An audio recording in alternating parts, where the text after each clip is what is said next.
Good day to you, Jason here, Birchfield Family Farm. We are in Oxford, Ohio, raising grass-fed Red Devon cattle, St Croix sheep, and chickens in a rotational grazing system. Here I have a good word for you today. This comes from Matthew 17.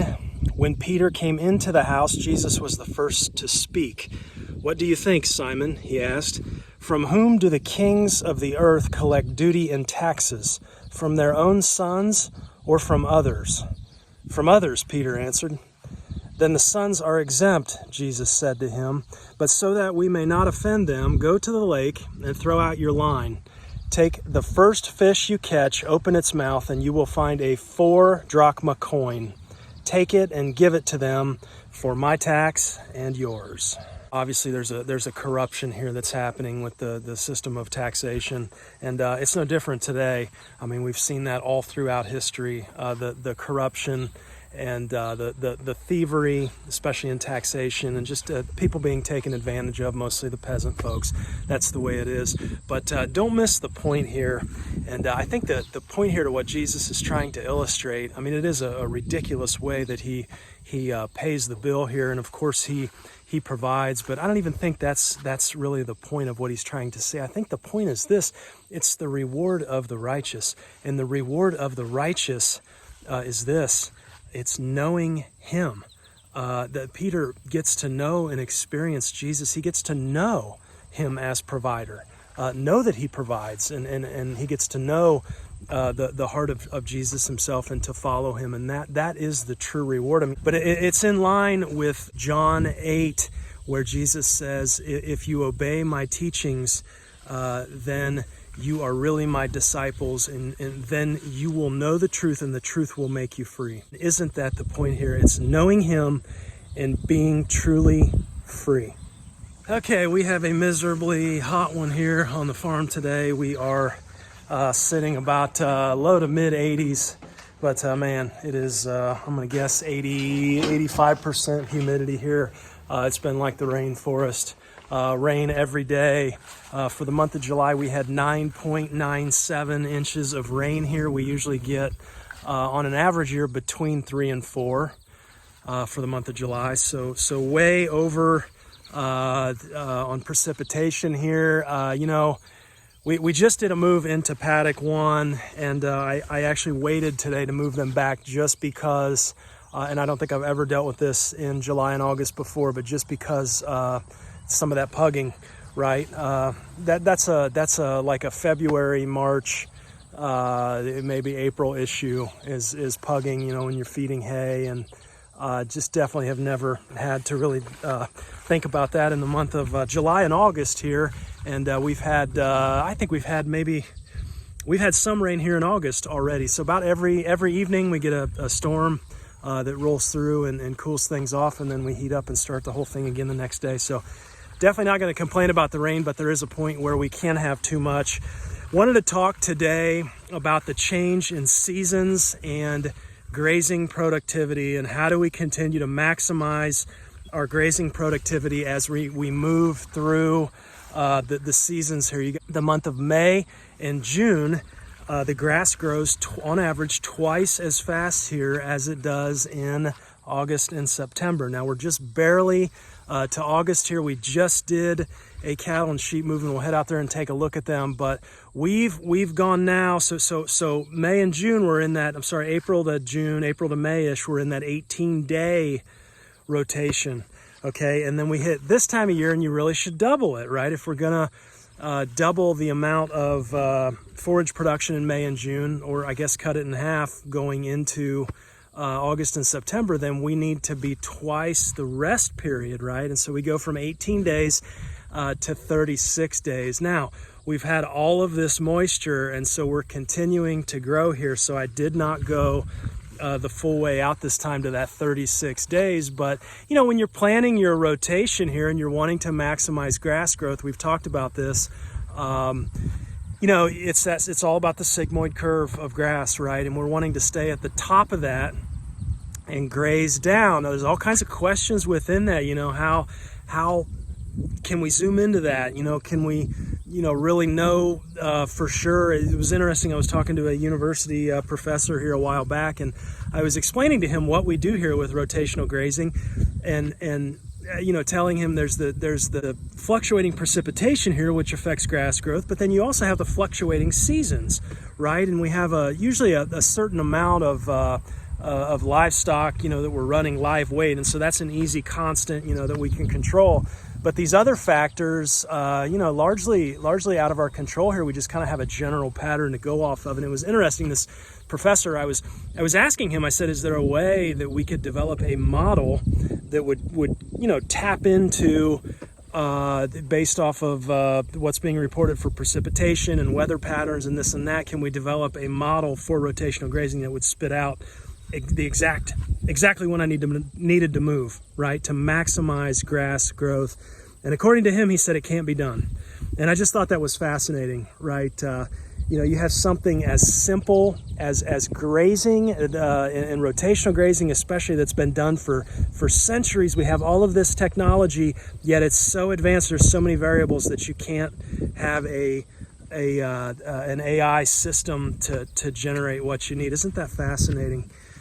Many of those that have come before us have attempted to, put some quantification behind this maximizing of pasture and forage. And one of those was Andre Voisin, and he had this chart here, pretty interesting to take a look at here. He's obviously saying if we clip or if we harvest and graze right below the top of that sigmoid curve of grass, we are going to optimize grass productivity over the entire grazing season, okay? Meaning that if you look at his chart here, it's 4,200 pounds of just regular grass. Now, this is not dry matter. This is live grass that has just been cut. It's got all the moisture in there. And so, that can be highly variable here. These are just generalizations. But you can see here, the important point is that 18 days, that 4,200 pounds per acre of just fresh grass corresponds with 18 days in April and May, and then 36 days down in August and September. And you can see here, you can look over this chart, right? And you're attempting to clip right below the top of that sigma. What happens if you let it go beyond that? Well, you go to seed head, and you're losing productivity there.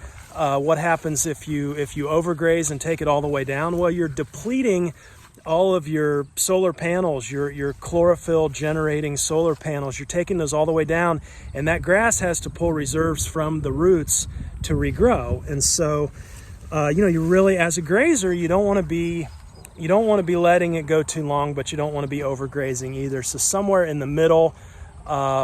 Tons and tons of variables here, though. Very, very complex, and it's I think what draws me still after years and years of doing this is it's such a simple system or a simple concept to observe, but you actually get into it and start to do it, and it's like, man, this is there's a little bit to this, right? So the point here is, we're trying for, as we move into August and September, things are changing. Days are getting shorter. Typically, precipitation is veering off. We get a little bit drier.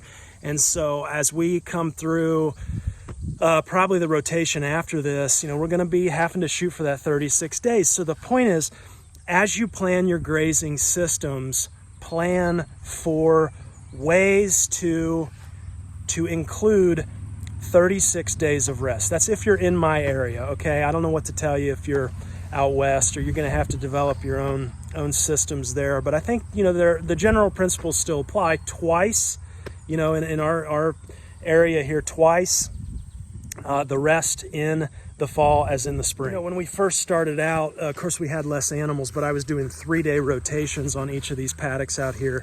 And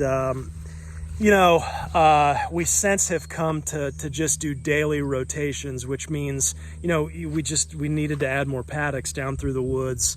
And, I think looking at this, though, I think one of the other things we can do to maximize grass productivity is I think that we have to begin looking, especially in my situation here, there's such a large variability from one paddock to the next on regrowth, that we really have to be calculating day by day, hey, how long should I be staying here? How quickly should we be moving, that type of thing. And I think there's great advantage to, when you're doing this small scale, calculate your dry matter. Every single day, go out and you'll develop an eye for it, but go out and take a grazing stick and figure out, on average, what is your height? Around 200 pounds per acre, 150 to 200 pounds per acre per inch is your dry matter forage. And then your animals need, 3.5% of their body weight in dry matter per day, and so you can really dial this in that way. And then over time, using that grazing stick or even just a tape measure, over time you develop an eye for it, right? And okay, if I don't want to take any more than half, or if I want to take this down to 30%, go a little bit beyond half here, maybe this time, right, like the time that we're in right now, I could probably do that because we've had so much precipitation. This is going to bounce back pretty quick. But I think there's great advantage to going paddock to paddock and being able to calculate, as you go, calculate on when you move them that day. How much do I have here? How long should I stay? Right, and then just make a note on when to come back out and to move them again. One of my other ideas is I think ahead on this, and it's something that I wish we would have done a little bit better this year. But I think, hay is such a big thing, right? There's lots of big equipment and there's just a lot to that, right? You need a lot of time to dry the grass, and it's really an art. But the point is there's a lot of big equipment.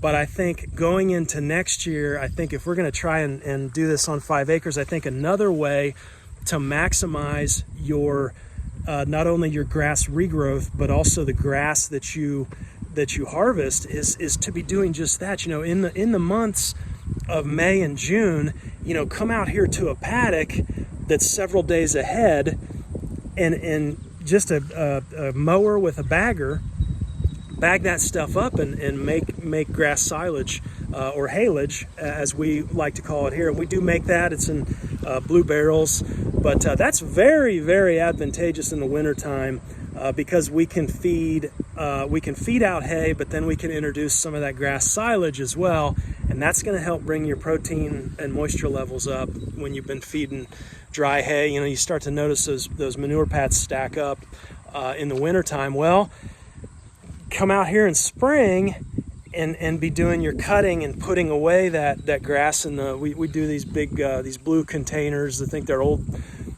sausage containers, we get for $20 a piece or whatever, but they're great. They're airtight, pack it full of grass. That grass ferments after 30 days, and you've got a very nice product, higher in moisture and protein than just hay. And that's going to keep our animals regular then as we supplement that along with the hay. It's going to keep your gains up too, through the winter. But that's one other idea, right? In the spring, when you've got grass just everywhere, it's growing. Well, come out here and work your way ahead, a week or so, and clip your paddocks. Everybody mows grass just about around here, and so to put a bagger on a mower is not that big of a deal.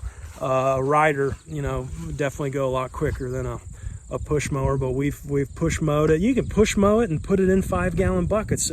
Get a rubber seal around the bucket lid. Man, that grass will ferment in 30 days. You got a great little treat there, especially if you're just small scale.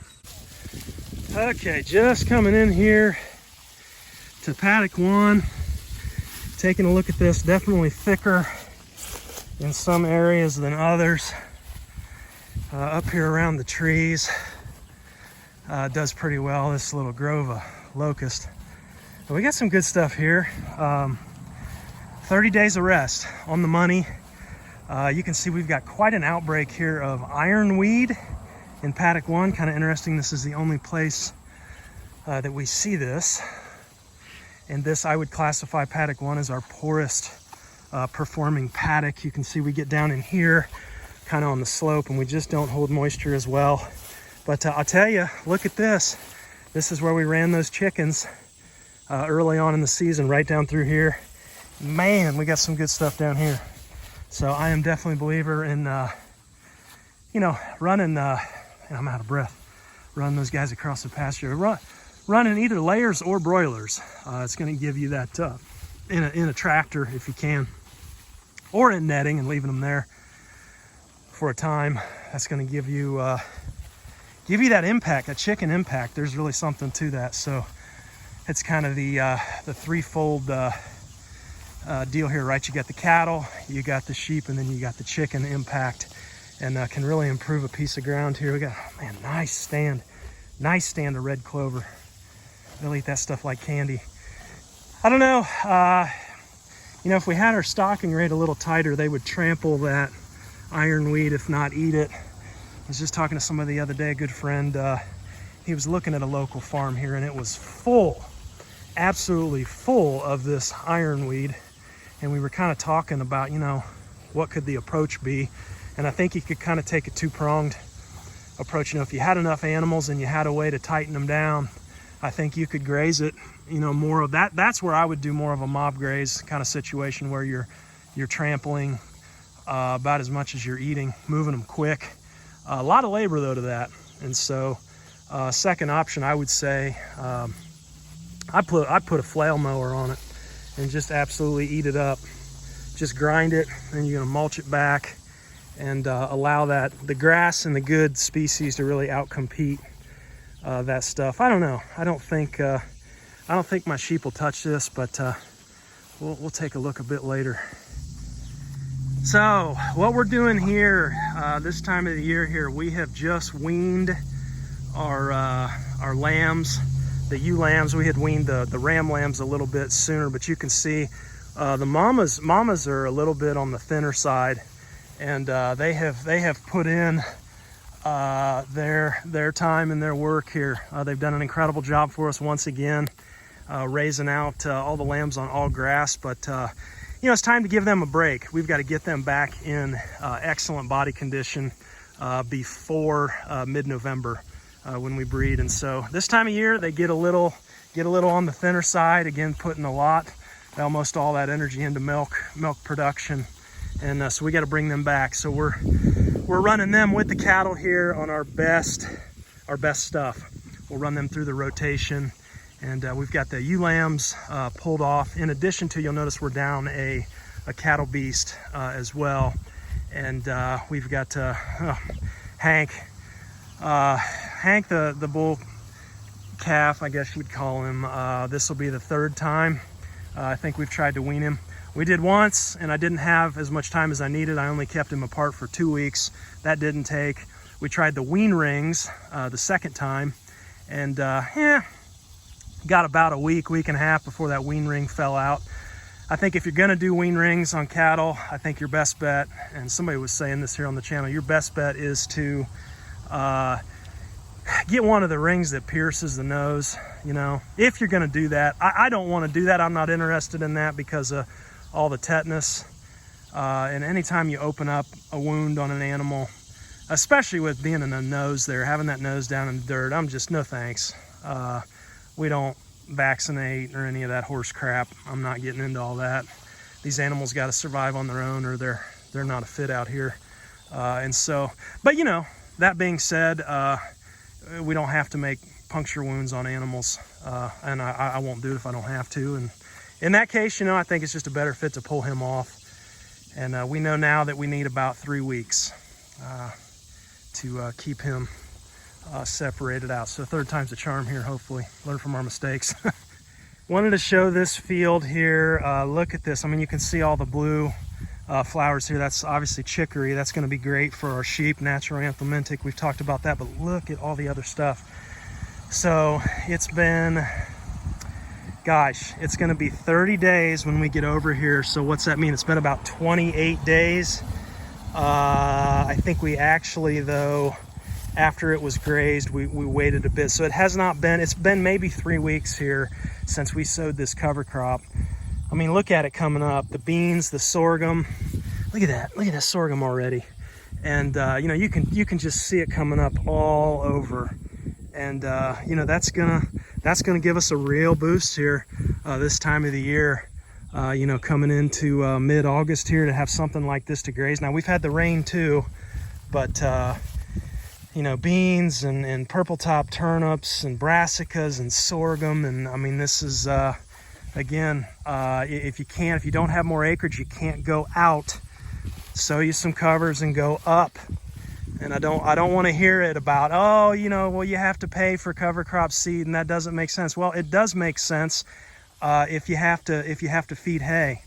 You know, if you run out of ground, this cover crop, this is at 2 grazings. This is gonna be much more economical for you know, grazing and sowing this just to buy the cover crop seed than it is to buy the hay at our prices. You know, 100 bucks a ton, which isn't crazy expensive, but you know, hay's not cheap either. But anyway, I just thought you'd get some enjoyment out of it. We did paddock 3 here, and then I did paddock 5 over there. Let's head over and take a look at that. Okay, so here's paddock 5, and wow. I mean, that is even more prolific over here, and you know, I think that's just the difference in soil health. Look at some of that sorghum coming up there, big old patch of it. And oh, you know what that is? That's our chicken guts. We buried our chicken guts from processing. Look at that. Man, that sorghum's, the cover crop there is loving that, loving the chicken innards there. But look at the rest of this stuff. This will be great. Lots of forage here, lots of good stuff. Again, though, that's the difference here in paddock 3 over there and paddock 5 here. We sowed this the same day, and you can see this is a lot. You know, got quite a bit more growth on it. And this is where we ran those broiler chickens, right? We ran them right down through here. Of course, buried the guts over there. But, you know, where we ran those things, I mean, look at this. Here we are 2 months later. And I'm telling you, that chicken manure is like jet fuel for pasture. And, you know, the good thing about that nitrogen in chicken manure, you're not gonna kill off your mycorrhizal fungi. You're still gonna have those networks that you're building with that organic nitrogen versus that synthetic. You know, synthetics like putting your farm on welfare. You know, you always got to go back. You always got to have more, and be putting that stuff on and keeping the big chemical companies in business. I'm not interested in it here. We'll do what we can. Of course, we're small scale. You could make that argument that, well, you know, yeah, what do you do when you scale up? Well, we're not there yet. Figure that out when we get there. But this is looking great. Woo! So these are the weaned gals up this way. We did have a little one born here 4 days ago. That goes back to that, I don't know if you guys were following there. We had the ewe that escaped last August and got bred and then unsuccessfully lambed in, was it January, snowing and everything else. So she, we kept her in with the rams through the winter, and so she would have bred back late February and dropped a single ewe lamb for us there. And hopefully, you know, if we can keep everybody out of the rams this year, hopefully we'll get her back on schedule at November. Now the little one there, we'll have to figure that out, right? But she's doing great. Little late July lamb there. That's the first time we've done that on the farm.